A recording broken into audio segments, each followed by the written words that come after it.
Hey guys, just thought I'd give you a quick tour around the B&B I'm staying at. So, firstly, the best bit is the view.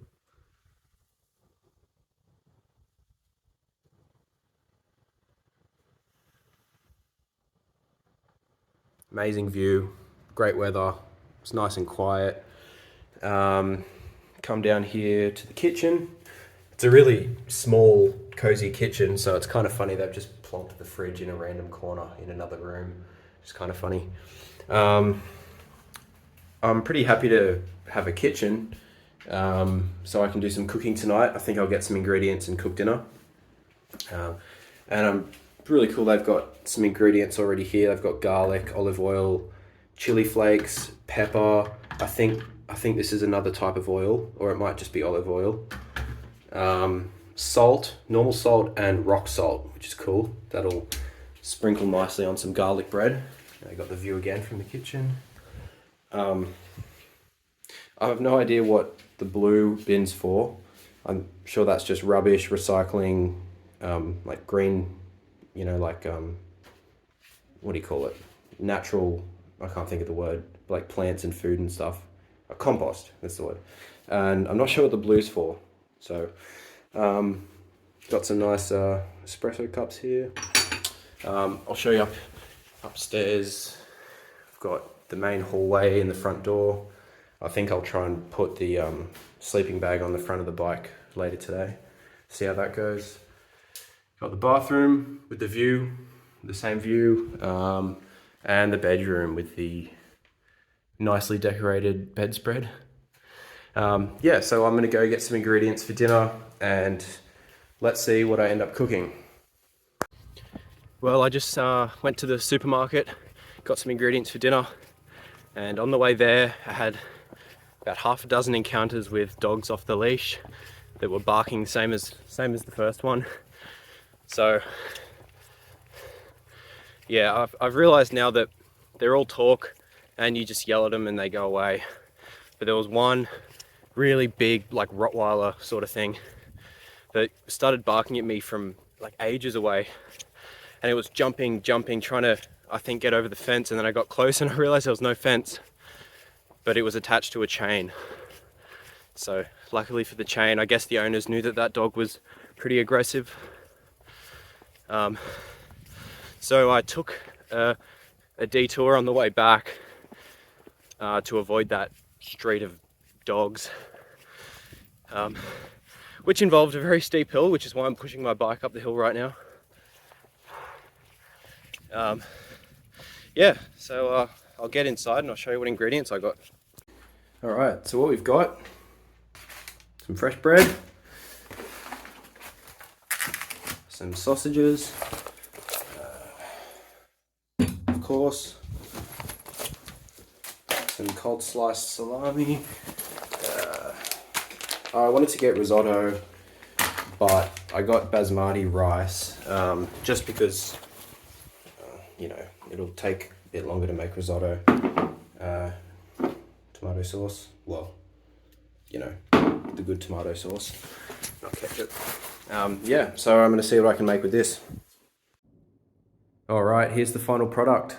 So we got some garlic bread, which, chopped up garlic, olive oil, rock salt. I couldn't figure out how to use the oven initially, so I just cooked it face down in the pan. And I think I cooked the garlic a little bit too much. It's a bit too crispy, but then the oven started working, so I put it in the oven for a bit. So we'll see how that tastes. I'm sure it'll taste fine.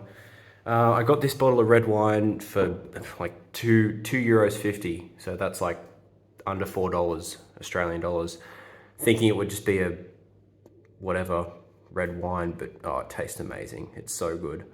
So I've cooked with it too. I've got here I guess it's a spaghetti meatballs, except instead of spaghetti, it's rice. So kind of a risotto, but without risotto rice. Yeah.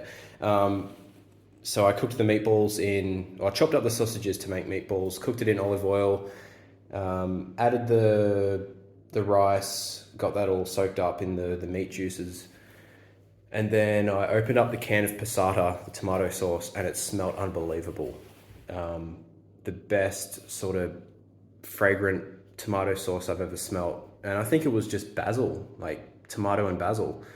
But I added that, and to get the leftovers passata out of the jar, I added some red wine to the jar, shook it up, and added that red wine in at the end and let the alcohol burn off. So it's infused with a bit of red wine too. The only thing missing is some Parmesan, Parmigiano Reggiano, or Parmesan cheese on the top. But yeah, can't ask for everything. I'm sure it'll still taste good. So yeah, let's tuck in.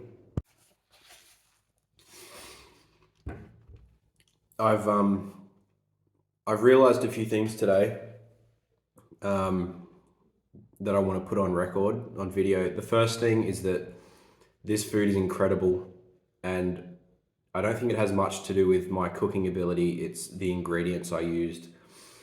Hands down, just like for example, the garlic bread, I overcooked a little bit. The garlic's a bit brown and black, a bit crispy, but the bread, the fresh bread, I guess the garlic as well, and the olive oil especially, it's 3 ingredients and it still just tastes amazing. Like, even though I butchered it a little bit, it's, one of the best tasting garlic breads that I've made. Excuse me, I got the hiccups. And the pasta too. Well, it's meat and rice, so it's not really pasta, but meat and carbs and sauce, so, that type of dish. The passata, just every ingredient I used was, I feel like, would be the top tier ingredient at home in Australia. If you were to go to Woolworths and get the highest quality sausage and the highest quality passata and a $100 bottle of wine, like, just everything just tastes amazing. So I've realized that, and I'm looking forward to eating over the next 2 months very much. The second thing, which I'm not sure what direction it'll go in, literally, my plan initially was to go down south. Rome, start in Rome, head down to Sicily. It's been 2 days and I've already had a lot of dog encounters. And I've read on some blogs, there are a lot of dogs in Sicily. Watch out for the stray dogs. They will come at you and attack you. And the drivers also, bicycle culture in the north of Italy, it's way more prominent in the north. It's near France and a lot of the Alps. It's just more prominent there. So I've heard Rome downwards, like the more south you go, the less accommodating drivers are of cyclists on the road. The roads are not as good, a bit more dodgy, not paved very well. So I haven't had any bad experiences with drivers yet. Everyone's been really accommodating. I almost feel like, as a cyclist, I'm higher up in the hierarchy than car drivers, which is insane. I feel a lot more appreciated in Italy than in Australia. In Australia, it's just like, honk, honk, get off the road, you don't belong here. But yeah, I am kind of considering doing a bit more north now. It's a shame I'd have to miss out on, I wanted to go visit Malta, which is just off Sicily, and a little town, Corleone, which is where the Godfather was, or it's the hometown of the Godfather in The Godfather. But, if it's at the cost of better roads, better drivers, no dog attacks, I'm happy to miss out on that. So I'll just see, I'll make my decisions day to day, but that's just where my head is at the moment, thinking a bit more north, as well as it's so hot. I knew it would be hot, but I thought it would be not this hot. So it'll be a bit cooler up north. I've also realized 2 rides in, and 2 important things have come to my attention is that to always check the altitude and the inclines and declines of the ride you're about to do. So that first ride I did had such a steep ending, and that caught me way off guard because I didn't expect it. So I'm sure if I had known that ahead of time, I would have kind of conserved my energy a bit more appropriately. So I did check the altitude levels for today, and the ride just went by so quick because I kind of knew what to expect. And I don't want to plan everything, like know what to expect for everything, but I think that is an important thing to always check. The other thing is that I realized I will have to push my bike more than I expect. I've seen, I think, every type of terrain, and it's only been 2 days. Paved roads, not so well paved roads, gravel, dirt, like mountain bike sort of trails, anything else, you name it, I think I've ridden on already, and it's been 2 days.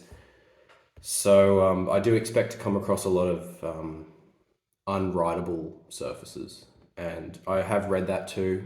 That there's one particular trail I want to do, and there's a statistic in there that's how much of it you have to push, and I think it was like 7% of it, which isn't much, but it still will add up to probably over these 2 months. It'll be hours and hours of pushing the bike. So yeah, just keeping that in mind, I guess, is important.